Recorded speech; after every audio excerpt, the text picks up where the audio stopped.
একটি ছোট এলাকা যেখানে বেশ কয়েকটি পরিবার থাকে। সবকিছু ঠিকই ছিল যতক্ষণ না আগমন ঘটে ম্যানুয়াল আর তার মায়ের। এমন একটি পরিবার যাদের চারপাশে ঘুরতে থাকে অদ্ভুত সব ঘটনা আর গভীর রহস্য। যেখানে সব স্বাভাবিক মনে হলো কিছুদিনের ভেতরেই তাদের অস্বাভাবিক কার্যক্রম সবার নজরে পড়ে। যেখানে ম্যানুয়ালের গতিবিধিও সন্দেহজনক, আবার কখনো কখনো তার মা ঘর থেকে গায়েব হয়ে যায়, কখনো বা তাদের বাড়িতে আগুন লেগে যায়। যেখানে প্রতিটি হাসি আর অশ্রুর পেছনে লুকিয়ে আছে এক ভয়ঙ্কর রহস্য। এক প্রতিবেশী মেয়ের অনুসন্ধান তাকে নিয়ে যায় এমন এক জায়গায় যেখানে বেরিয়ে আসে চমকে যাবার মতন এক সত্য। কি এই রহস্য ঘেরা সত্য জানতে হলে চলুন দেখে আসি সম্প্রতি মুক্তি পাওয়া মুভি সুষমা দর্শিনী। প্রিয়া দর্শিনী নামের একটি মেয়ে তার বান্ধবীকে দিয়ে একটি ফলস এক্সপিরিয়েন্স সার্টিফিকেট বানাচ্ছে, কারণ পরদিন সে চাকরির ইন্টারভিউ দিতে যাবে। এই সময় হঠাৎ পার্কিং এ রাখা তার গাড়িতে অ্যালার্ম বেজে ওঠে। সে বাইরে বেরিয়ে এসে দেখে গাড়িটা কেউ ধাক্কা দিয়ে সেখান থেকে চলে গেছে। প্রিয়া দেখে গাড়ির পেছনে বেশ কিছুটা ডেবে গেছে আর ইন্ডিকেটর লাইটটাও ভেঙে গেছে। যাই হোক, প্রিয়া তারপর বাড়িতে ফিরে আসে।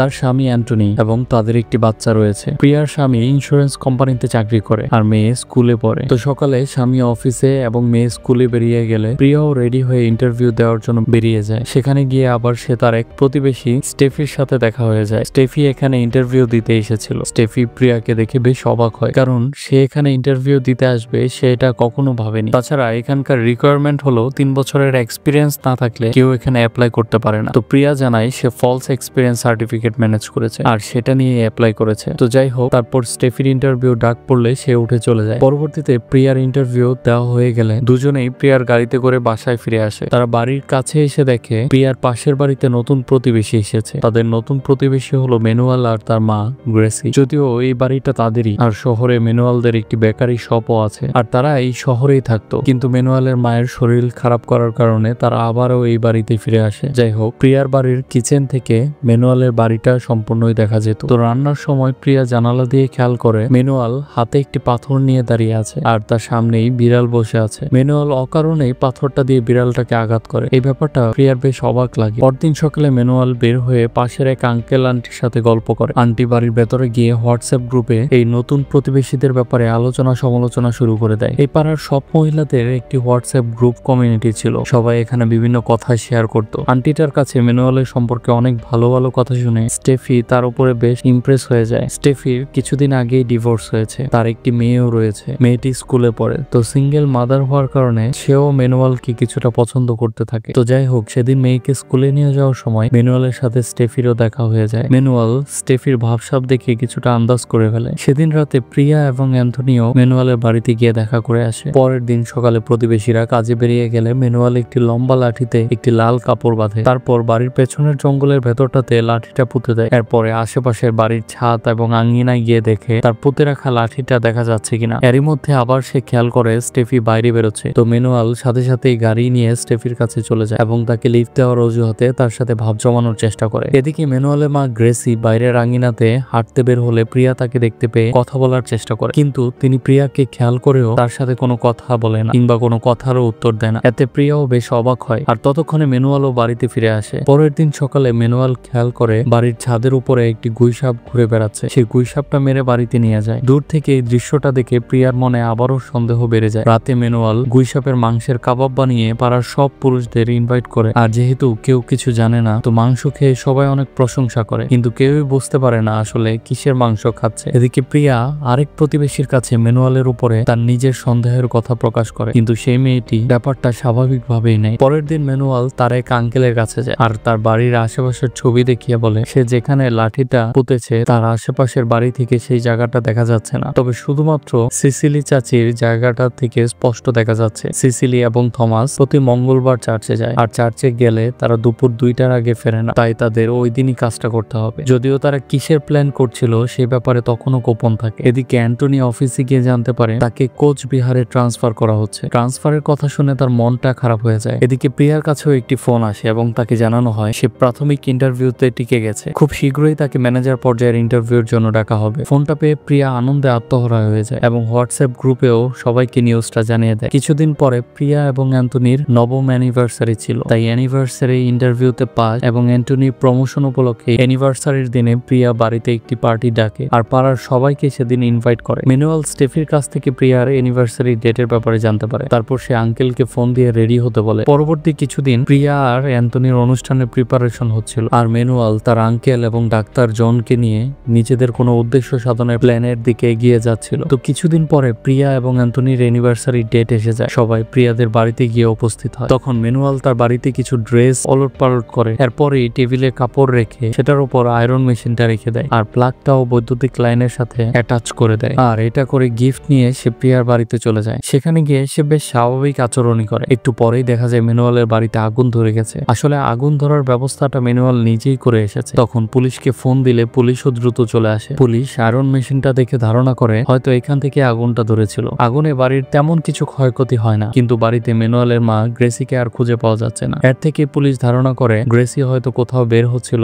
বের হওয়ার আগে সে কাপড় আয়রন করেছিল, কিন্তু সে বের হওয়ার সময় আয়রন মেশিনটা তুলে রাখতে ভুলে গিয়েছিল আর সেজন্যই হয়তো আগুনটা ধরেছে। পুলিশ এ ব্যাপারে ম্যানুয়ালকে জিজ্ঞাসাবাদ করে। ম্যানুয়াল একদম নিরীহ সাজার ভান করে বলে সে মাকে ঘুম পাড়িয়ে প্রিয়ার বাড়িতে গিয়েছিল, কিন্তু মা যে এতটুকু সময়ের মধ্যে জেগে গিয়ে এত কিছু করে ফেলবে সে বুঝতেই পারেনি। সে পুলিশদের জানায় তার মায়ের মাথায় সমস্যা আছে, তিনি কিছু মনে রাখতে পারেন না, সবকিছু ভুলে যান। ম্যানুয়াল ডাক্তার জনের রেফারেন্স দিয়ে বলে সেই তার মাকে ট্রিটমেন্ট করছে। তো পুলিশ সন্দেহজনক কিছু না পেয়ে গ্রেসিকে খুঁজতে শুরু করে। তখন থানা থেকে একটি ফোন আসে, গ্রেসিকে পাওয়া গেছে। ম্যানুয়াল গিয়ে মাকে উদ্ধার করে বাড়িতে ফিরিয়ে নিয়ে আসে। মায়ের জন্য ম্যানুয়ালকে এত বিচলিত হতে দেখে সবাই ভাবে কতই না ভালো ছেলে সে। বাড়ি ফেরার আগে ম্যানুয়ালকে সবাই বলে এভাবে তার মাকে বাড়িতে রাখা অনেক রিস্কি, তাই ম্যানুয়ালের জন্য একজন হোম নার্স রাখা উচিত। অ্যান্টনি লিসি নামে একজন নার্সকে চেনে। প্রিয়ার ডেলিভারির পরে এই নার্সই প্রিয়া এবং তার বাচ্চার দেখাশোনা করেছিল। নার্স হিসেবে সেও খুব ভালো। অ্যান্টনির পুরনো মোবাইলেও লিসির ফোন নাম্বার আছে। ম্যানুয়াল যদি চায় তাহলে অ্যান্টনি লিসির নম্বরটা খুঁজে দেবে ম্যানুয়ালকে। এতে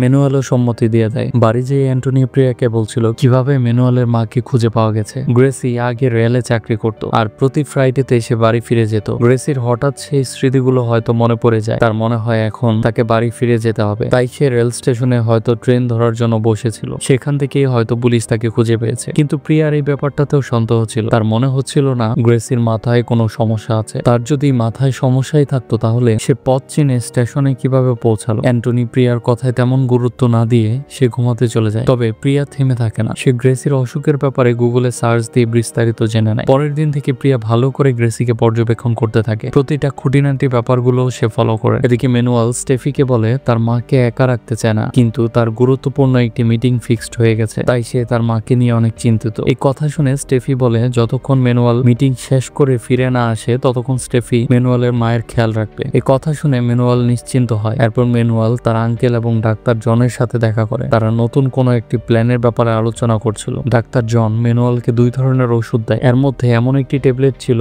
যে ট্যাবলেটটি খাবারে মিশিয়ে খাওয়ালে কেউ 20 মিনিটের ভেতর ঘুমিয়ে পড়বে। এদিকে প্রিয়া 2 দিন ধরে গ্রেসিকে অবজারভেশন করার পরে তার এক প্রতিবেশী সুলুকে এই ব্যাপারটি বলে যে আমার মনে হয় না গ্রেসির মাথায় কোনো সমস্যা আছে, তার সমস্ত কাজকর্মই একদম গুছানো। প্রিয়া ম্যানুয়ালের বাড়িতে গিয়ে দেখেছিল ঘুমানোর সময় বেড সুইচ অফ করতে জানে, আবার অন্ধকারে বেড সুইচ অনও করতে পারে।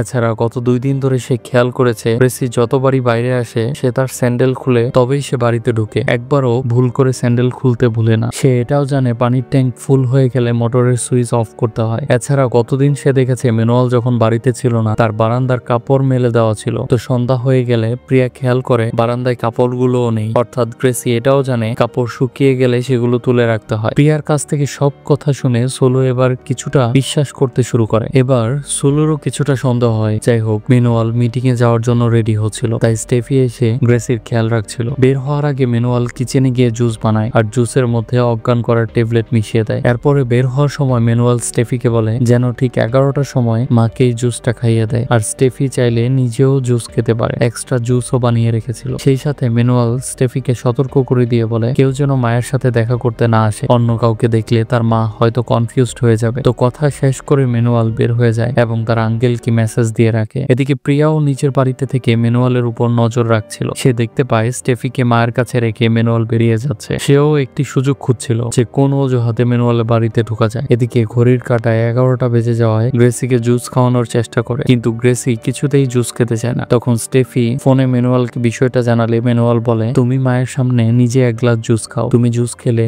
তোমার দেখা দেখি মাও জুস খেয়ে নেবে। ম্যানুয়ালের কথা মতো স্টেফি 1 গ্লাস জুস খেয়ে নেয়। এরপর সে গ্রেসিকে জুস দিতেই সে জুস খেয়ে নেয়। দুজনের জুস খাওয়া হয়ে গেলে ম্যানুয়াল তার আঙ্কেলকে মেসেজ দিয়ে জানিয়ে দেয় 20 মিনিটের মধ্যে ওরা ঘুমিয়ে যাবে। ম্যানুয়ালের আঙ্কেলও ততক্ষণে ম্যানুয়ালের বাড়ির সামনে গিয়ে পৌঁছে গিয়েছিল। হঠাৎ সে দেখতে পায় প্রিয়া ম্যানুয়ালের বাড়িতে ঢুকছে। এটা দেখে সে দ্রুত ম্যানুয়ালকে ইনফর্ম করে। ম্যানুয়াল টেনশনে পড়ে যায়, এই প্রিয়া আবার তার বাড়িতে কি করতে গেছে। প্রিয়া আয়রন মেশিন দেওয়ার অজুহাতে ম্যানুয়ালের বাড়ির ভিতরে ঢুকে পড়ে। তো প্রিয়া গ্রেসির কাছে গিয়ে প্রশ্ন করতে শুরু করে, কিন্তু গ্রেসিও কোনো প্রশ্নের উত্তর দিচ্ছিল না। স্টেফি প্রিয়াকেও এক গ্লাস জুস খেতে দেয়, প্রিয়াও সে জুস খেয়ে ফেলে। এদিকে ম্যানুয়াল ভাবতে থাকে কিভাবে সে প্রিয়াকে আটকাবে। তখন তার মনে পড়ে সেদিন অ্যান্টনি ম্যানুয়ালকে একজন নার্সের নম্বর দিতে চেয়েছিল। তো ম্যানুয়াল দ্রুত অ্যান্টনিকে ফোন দিয়ে বলে নার্সের নম্বরটা তার খুব প্রয়োজন, অ্যান্টনি যেন এখনই তাকে নম্বরটা পাঠায়। নার্সের নম্বরটা অ্যান্টনির পুরনো ফোনে ছিল, আর সে ফোনটাও বাড়িতে রেখে এসেছিল। তাই অ্যান্টনি প্রিয়াকে ফোন দিয়ে বাড়ি যেতে বলে, আর নার্সের ফোন নাম্বারটা ফোন থেকে বের করে দিতে বলে। তাই এক প্রকার বাধ্য হয়ে প্রিয়া আবার বাড়িতে ফিরে আসে আর ফোনটা খুঁজতে শুরু করে। ততক্ষণে জুস খাওয়ার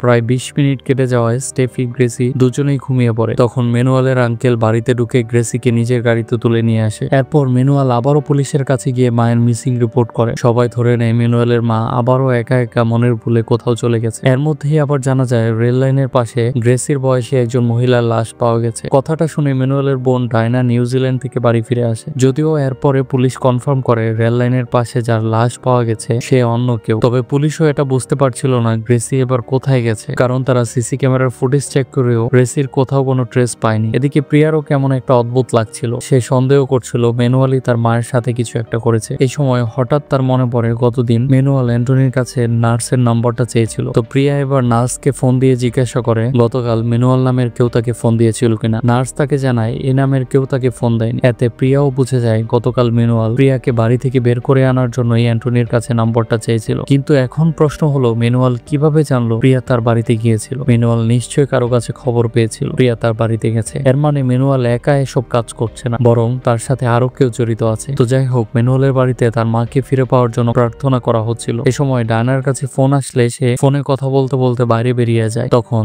তার প্রিয়ার সাথে দেখা হয়। প্রিয়া ডায়নার সাথে বাপ জমানোর চেষ্টা করে এবং ডায়নার ফোন নাম্বারটাও নিয়ে নেয়। এই সময় একজন ব্রোকার এসেছিল ম্যানুয়ালের সাথে তার জমি বিক্রির ব্যাপারে কথা বলতে। তাই ডায়নাও প্রিয়ার সাথে কথা বলা শেষ করে ম্যানুয়ালের ব্রোকারের কাছে যায়। ব্রোকার একজনের খোঁজ নিয়ে এসেছিল যে বাড়িটি কিনতে চায়, যে এই জায়গাটি 8 লক্ষ টাকা কাঠা হিসেবে নিতে চায়, কিন্তু ম্যানুয়াল জানিয়ে দেয় তারা 12 লাখের নিচে বিক্রি করবে না। এখানে দেখা যায় একে তো মা নিখোঁজ, অথচ ছেলে মেয়ে সম্পত্তি বিক্রির প্ল্যান করছে। ব্যাপারটা সত্যিই রহস্যময়। যাই হোক, পরের দিন ডায়না এদিকে ঝামেলা না করে নিউজিল্যান্ডে ফেরার জন্য বেরিয়ে যায়। তাই এই কাণ্ড দেখে প্রিয়া এবং সুলু দুজনেই বেশ অবাক হয়। সেদিন রাতে কোনো একটি গোডাউন থেকে বেশ কিছু কন্টেনার ম্যানুয়ালের বাড়িতে নিয়ে আসা হয়। কাজটা তারা খুব গোপনীয়তার সাথে করে। তবে রাতে প্রিয়ার ঘুম ভেঙে গেলে সে জানালা দিয়ে দেখতে পায় ম্যানুয়ালের বাড়ির সামনে গাড়ির ইন্ডিকেটর লাইট জ্বলছে। তাই সে আরেক জানালা দিয়ে ম্যানুয়ালের বাড়ির দিকে তাকায়, আর তখনই সে চমকে ওঠে। সে দ্রুত অ্যান্টনিকে ডেকে বলে এই মাত্র সে গ্রেসিকে দেখেছে, কিন্তু অ্যান্টনি জানালা দিয়ে তাকে কিছুই দেখতে পায় না। সে বলে প্রিয়া হয়তো ভুল দেখেছে, কিন্তু প্রিয়ার মনে খুঁতখুত কাটছিল না। তাই সে সকালে অ্যান্টনির মাধ্যমে ম্যানুয়ালকে ফোন দিয়ে জিজ্ঞেস করায় গ্রেসি ফিরেছে কিনা। ম্যানুয়াল জানায় তার মা এখনো ফেরেনি, কিন্তু তবুও প্রিয়ার সন্দেহ এখনো কাটছিল না। তাই সে ম্যানুয়ালের বাড়িতে ঢুকে নিজের সত্যতা যাচাইয়ের সিদ্ধান্ত নেয়। রাতে যখন ম্যানুয়াল বাড়ির বাইরে বেরিয়ে যায়, প্রিয়াও বাইরে বেরিয়ে আসে। সে তার দুইজন প্রতিবেশী সোলো এবং আসমাকে নজর রাখতে বলে এবং কেউ ম্যানুয়ালের বাড়ির দিকে আসলে অ্যালার্ট করতে বলে। পরে সে ম্যানুয়ালের বাড়ির আঙিনায় ঢুকে পড়ে, তারপর দেয়াল বেয়ে উঠতে শুরু করে। এরপর সে সানসেটের উপরে উঠে রুমের কাছের দেয়াল দিয়ে ভিতরে তাকিয়ে দেখার চেষ্টা করে। একসময় ডাক্তার জন বিশেষ মাস্ক পরে সে ঘরেই ছিল। সে প্রিয়াকে দেখে চমকে ওঠে, যদিও পরক্ষণেই বুঝতে পারে এটা ওয়ান সাইডেড গ্লাস, শুধু ভেতর থেকে বাইরে দেখা যায়, কিন্তু বাইরে থেকে ভেতরে কিছুই দেখা যায় না। সুতরাং প্রিয়া বাইরে থেকে জনকে দেখতে পাচ্ছে না। তো জন তখনই ম্যানুয়ালকে ফোন দিয়ে জানায় পাশের বাড়ির মেয়েটি আবারও এখানে এসেছে। এটা শুনে ম্যানুয়াল গাড়ি ঘুরিয়ে দ্রুত বাড়িতে ফিরে আসে। ম্যানুয়ালকে দেখে প্রিয়া ঝাঁপ দিয়ে মাটিতে নেমে পালাতে শুরু করে, কিন্তু নিজের বাড়ির আঙিনায় ঢোকার আগেই সে ম্যানুয়ালের কাছে ধরা পড়ে যায় এবং প্রিয়াকে শান্তভাবে বলে যখন বাড়ির মালিক বাড়িতে না থাকে তখন তার বাড়িতে ঢোকা অনুচিত এবং অন্যায়। প্রিয়া যেন আর কখনোই এ বাড়িতে না যায়। প্রিয়াকে ওয়ার্নিং দিয়ে ম্যানুয়াল চলে যায়, আর প্রিয়া পেছনে ঘুরে দেখে অ্যান্টনিও পিছনে দাঁড়িয়ে আছে। প্রিয়া বিব্রত হয়ে সেখান থেকে চলে যায়। অ্যান্টনি প্রিয়ার এরকম কাণ্ডে বেশ আপসেট হয় এবং অপমানিত বোধ করে। যাই হোক, ম্যানুয়াল বাড়ির পেছনের দিকে চেক করছিল যেখান থেকে প্রিয়া দেয়ালের উপরে উঠেছিল। তখন সে খেয়াল করে বাথরুমের পাইপ ফেটে লাল ধরনের লিকুইড বেরিয়ে আসছে, যেটার ছবি তুলে ম্যানুয়াল বাড়িতে ঢুকে এবং ডাক্তার জনকে দেখিয়ে বকাচকা শুরু করে। ম্যানুয়াল বলে আমি ওকে মেরে বাগানে পুঁতে দিতে চেয়েছিলাম, সেটাই পারফেক্ট প্ল্যান ছিল, কিন্তু তুমি মাঝখানে কাহিনী করে বললে তোমার কাছে নাকি এর থেকেও বেশি পারফেক্ট প্ল্যান আছে। এই তাহলে তোমার পারফেক্ট প্ল্যানের নমুনা? এভাবে যদি লিকুইড লিক করে তাহলে আমরা তো ধরা পড়ে যাব। ডাক্তার জন তাকে বলে প্ল্যানের কোনো ত্রুটি ছিল না, টয়লেটের পাইপ যদি দুর্বল হয় তাহলে তার কি করার আছে। তো যাই হোক, তর্কাতর্কি শেষ করে সে টয়লেটে চলে চলে যায় এবং কমোডের ভেতরে কোনো লিকুইড ঢালতে শুরু করে। যদিও এসব কি সেটা আমরা পরেই জানতে পারবো। আর এদিকে প্রিয়া এত কিছুর পরেও হাল ছাড়ে না। সে আবারও ডায়নার নম্বরে মেসেজ দেয় এবং তাকে জিজ্ঞাসা করে ম্যানুয়াল এবং তার মায়ের মাঝে সম্পর্ক ঠিকঠাক আছে কিনা। সে নিজের সন্দেহের কথাও ডায়নাকে জানায়, তবে ডায়না তেমন পাত্তা দেয় না। সে পরে কথা বলবে বলে জানিয়ে চ্যাট থামিয়ে দেয়। অন্যদিকে বাইর থেকে বের হওয়া লিকুইড নিয়ে ম্যানুয়াল বেশ বিচলিত ছিল। লিকুইড গুলো দেয়ালও নষ্ট করে দিচ্ছিল, তাই সে ভাঙা দরজা দিয়ে দেয়ালটা ঢেকে দেয়, কিন্তু তাতেও কাজ হচ্ছিল না। তাই রাতের বেলা সে অনেকগুলো বস্তা দেয়ালের সামনে রেখে দেয় যাতে দেয়ালটা আড়াল হয়ে যায়। তবে এই দৃশ্যটা আসমা দেখে ফেলে। তখন সে প্রিয়াকে ব্যাপারটা জানায়। পরের দিন তারা বস্তাগুলো চেক করে দেখার প্ল্যান করে। সকালে ঘুম ভেঙে দেখে তার কাছে আরো মেসেজ এসেছে। মেসেজটা দেখে সে চমকে ওঠে। পরে সে জনকে ডেকে তোলে এবং ব্যাপারটা জানায় এবং তাড়াতাড়ি সবকিছু পরিষ্কার করে ফেলতে বলে। জন বাকি লিকুইড গুলো কমোডে ঢেলে দেওয়ার পরে পুরো ঘরের সেট আপ খুলে ফেলে। তারপরে দুজনে ঘর পরিষ্কার করে ধূপ স্প্রে দিয়ে ভরিয়ে তোলে। তারপর ম্যানুয়াল কোথাও বের হয়ে যায়। ম্যানুয়াল বের হওয়ার পর প্রিয়া আর তার দুই সঙ্গী আসমা এবং সেলুকে ম্যানুয়ালের বাড়িতে পাঠায়। আসমাকে ম্যানুয়ালের বাড়ির কলিং বেল বাজাতে বলা হয় যাতে গ্রেসি ভেতরে থাকলে বেরিয়ে আসে, আর সোলুকে বলা হয় যেন সে বস্তাগুলো গিয়ে চেক করে। তো আসমা কলিং বেল বাজাতে থাকে। তো সোলু বস্তাগুলো নামিয়ে দেখতে থাকে যে ম্যানুয়াল সেখান থেকে আড়াল করার চেষ্টা করছে। বস্তা নামানোর পরে সে দেখতে পায় দেয়ালের কিছুটা জায়গা ম্যানুয়াল রং করেছে। সোলু প্রিয়াকে ব্যাপারটা জানায়। প্রিয়া সোলুকে কোনো কিছু দিয়ে রঙের উপর ঘষতে বলে। এই সময় বাড়ির ভেতরে থাকা ডাক্তার জন জানালা দিয়ে দেখতে পায় দুজন মেয়ে বাড়িতে ঢুকে ইনভেস্টিগেশন করছে। তাই সে ম্যানুয়ালকে ফোন দিয়ে ব্যাপারটা জানায় এবং নিজেও বেরিয়ে আসে। জনকে দেখে আসমা আর সোলু দুজনেই বিব্রত হয়ে চলে আসে। এর একটু পরে অ্যান্টনি প্রিয়াকে ফোন দিয়ে জানায় গ্রেসিকে নাকি খুঁজে পাওয়া গেছে। সে পথ ভুলে দূরে কোথাও চলে গিয়েছিল। সেখান থেকে এক লোক দেখতে পেয়ে বৃদ্ধাশ্রমে রেখে এসেছিল। তো একটু পরে গ্রেসিকে নিয়ে আসা হয়। ম্যানুয়াল মাকে ফিরে পেয়ে খুব আনন্দিত হওয়ার ভান করে। ম্যানুয়ালকে তার মায়ের সাথে এত কেয়ার করতে দেখে আসমা এবং সোলু ভাবে তারা শুধুই প্রিয়ার কথায় ম্যানুয়ালকে সন্দেহ করেছিল। তারা প্রিয়াকে উল্টো ভিলেন ভাবতে থাকে। গ্রেসিকে দেখার পরেও প্রিয়ার সন্দেহ কাটছিল না। সে রুমে গ্রেসিকে একা দেখে তার কাছে যায় এবং জিজ্ঞাসা করে কোনো বিপদ আপদ হয়েছে কিনা। কোনো সমস্যা হলে সে যেন প্রিয়াকে জানায়। প্রিয়া তাকে সাহায্য করবে। কিছু বলতে যাচ্ছিল তখনই ম্যানুয়াল ঘরে চলে আসে এবং ম্যানুয়াল প্রিয়াকে বলে অ্যান্টনি বাড়ি ফিরে যাচ্ছে, তাই সে প্রিয়াকে ডাকছে। প্রিয়া কিছু না বলে চুপচাপ বেরিয়ে যায়। বের হওয়ার সময় প্রিয়া ডায়নাকে মেসেজ দিয়ে জানায় সে ডায়নার সাথে কথা বলতে চায়। আর দেখা যায় সে মেসেজটা ম্যানুয়াল রিসিভ করে, অর্থাৎ ডায়নার ফোনটা ম্যানুয়ালের কাছে। পরের দিন ম্যানুয়াল মাকে নিয়ে শহরের বাড়িতে যাওয়ার জন্য বের হয়। তারা আর এই বাড়িতে থাকবে না। এদিকে আজকে প্রিয়ারও ফাইনাল ইন্টারভিউ ডেট ছিল, তাই সে স্টেফিকে নিয়ে ইন্টারভিউ দিতে চায়, কিন্তু সে তখনও ডায়নাকে ফোনে কানেক্ট করার চেষ্টা করছিল। প্রিয়া ইন্টারন্যাশনাল রোমিং অ্যাক্টিভ করে নিউজিল্যান্ডের নাম্বারেও ফোন করছে, অথচ আশ্চর্যজনক ভাবে সেটা হিন্দি ভাষায় শোনা যাচ্ছে। আপনার কাঙ্ক্ষিত নম্বরে সংযোগ দেওয়া সম্ভব হচ্ছে না। এটা শুনে প্রিয়ার সন্দেহ হয় ডায়না হয়তো নিউজিল্যান্ডে যায়নি, সে হয়তো এখনো এই দেশেই আছে। কিন্তু ডায়নাকে ফোনে না পাওয়ায় সে ডায়নার ফেসবুক ইনস্টাগ্রাম প্রোফাইল চেক করতে শুরু করে। সে ডায়নার সাথে আদিতি নামের মেয়ের অনেকগুলো ছবি দেখতে পায়। তাই সে এবার আদিতির প্রোফাইলে ঢুকে তাকে মেসেজ দেয় যে ডায়না নিউজিল্যান্ডে পৌঁছেছে কিনা। আর একটি মজার ব্যাপার হলো ঠিক এই সময় আদিতি এয়ারপোর্টে ছিল, সে এই দেশে এসেছে ডায়নার খোঁজে। আর তখনই তার কাছে ম্যানুয়ালের ফোন আসে। ম্যানুয়াল আদিতিকে জায়গার নাম বলে দিয়ে সেখানে আসতে বলে, আর নির্ধারিত জায়গায় ম্যানুয়ালও অপেক্ষা করছিল। যখন সেখানে আদিতি আসে তখন সে জিজ্ঞাসা করে ডায়না কোথায়। ম্যানুয়াল তাকে ডায়নার কাছে নিয়ে যাবে বলে গাড়িতে উঠিয়ে নেয়। যাবার পথে ম্যানুয়াল আদিতিকে বলে তার এখানে আসার প্রয়োজন ছিল না। ডায়না বলেছে সে আদিতির সাথে দেখা করতে চায় না বা কথাও বলতে চায় না। আদিতি বলে সে ডায়নার মুখ থেকে সরাসরি কথাটা শুনতে চায়। আদিতির জেদ দেখে ম্যানুয়াল গাড়িটা থামিয়ে আঙ্কেলের সাথে কথা বলার জন্য বাইরে বেরিয়ে যায়। এই সময় আদিতি তার ফোনের নেট অন করে। প্রিয়ার মেসেজটা সে পায়। সে মেসেজের রিপ্লাইতে লেখে ডায়না তো এখনো কেরালাতেই আছে, সে নিউজিল্যান্ডে ফিরে যায়নি। আর এখন আদিতি ম্যানুয়ালের সাথে ডায়নার কাছে যাচ্ছে দেখা করার জন্য। কথাটা শুনে প্রিয়া আদিতির নম্বর চায়। তাকে ফোন করে প্রিয়া আদিতিকে বলে পাড়ার সবাই দেখেছিল ডায়না নিউজিল্যান্ডে যাওয়ার উদ্দেশ্যে এয়ারপোর্টে বেরিয়ে গিয়েছিল। এমনকি প্রিয়া নিজেও কয়েকদিন আগে ডায়নাকে মেসেজ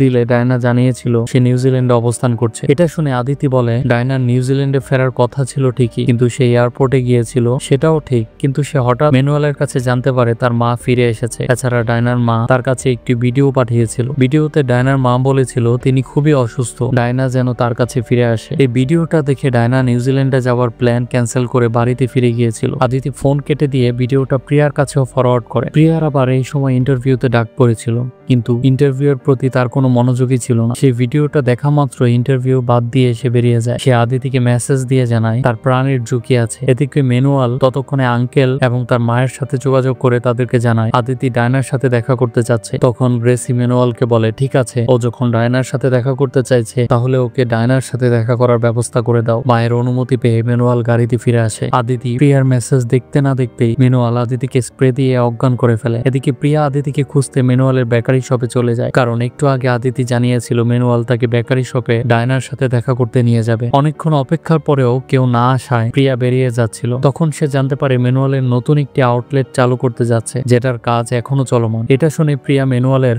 নতুন আউটলেটের ঠিকানায় বেরিয়ে পড়ে। এরপরে নতুন আউটলেটের সামনে এসে থামে। তখন তার ফোনে একজন ফরেন্সিক ডাক্তারের কল আসে। প্রিয়া ম্যানুয়ালের টয়লেটের পাইপ থেকে বের হওয়া লিকুইডের ওখান থেকে কিছুটা স্যাম্পল কালেক্ট করে তার পরিচিত একজন ফরেন্সিক ডাক্তারের কাছে পাঠিয়েছিল। তো সেই স্যাম্পল থেকে জানা গিয়েছে এই লিকুইডটা হলো অ্যাসিড এবং মানুষের শরীরের হাড়ের মিশ্রণ। এটা শুনে প্রিয়া বুঝে যায় ম্যানুয়াল তার বাড়িতে ভয়ঙ্কর কিছু একটা করেছে। আসলে এখানে মূল ঘটনা হলো ডায়না নিউজিল্যান্ডে থাকাকালীন একজনের সাথে সমকামী সম্পর্কে জড়িয়ে পড়েছিল। সে কোনো পুরুষকে বিয়ে করবে না বলে সিদ্ধান্ত নেয়। এমনকি সে আর আদিতি মিলে নিজেদের ভবিষ্যতের জন্য একটি বাচ্চাকেও দত্তক নেওয়ার প্ল্যান করে। এটা জানতে পেরে ডায়নার মা খুব ক্ষেপে যায়। মেয়ের এই কেলেঙ্কারির কথা জানাজানি হলে তার সব সম্মান ধুলোয় মিশে যাবে। এজন্যই সে ডায়নাকে এনে মেরে ফেলার প্ল্যান করে। আর এজন্যই অসুস্থতার কারণ দেখিয়ে ম্যানুয়াল মাকে নিয়ে পুরোনো বাড়িতে ফিরে যায়। সেখানে গিয়ে বিভিন্ন নাটক করে সবার মনোযোগ অন্যদিকে ঘুরিয়ে রাখার চেষ্টা করে। ডায়না যেদিন এয়ারপোর্টের জন্য বেরিয়ে পড়ে সেদিন রাতে ফ্লাইট ধরার আগে গ্রেসি মেয়েকে ভিডিওটা পাঠায় এবং ফিরে আসতে বলে। আর ডায়না ফিরে আসতেই গ্রেসি, ম্যানুয়াল আর তার আঙ্কেল এবং ডাক্তার জন মিলে ডায়নাকে মেরে ফেলায়। এরপর ডায়নার বডিটা এসিডের মধ্যে গলিয়ে ফেলা হয়। বডি গলানো শেষ হলে লিকুইডটা কমোডের ভেতর ফেলে দেওয়া হয়, যাতে কেউ আর কখনো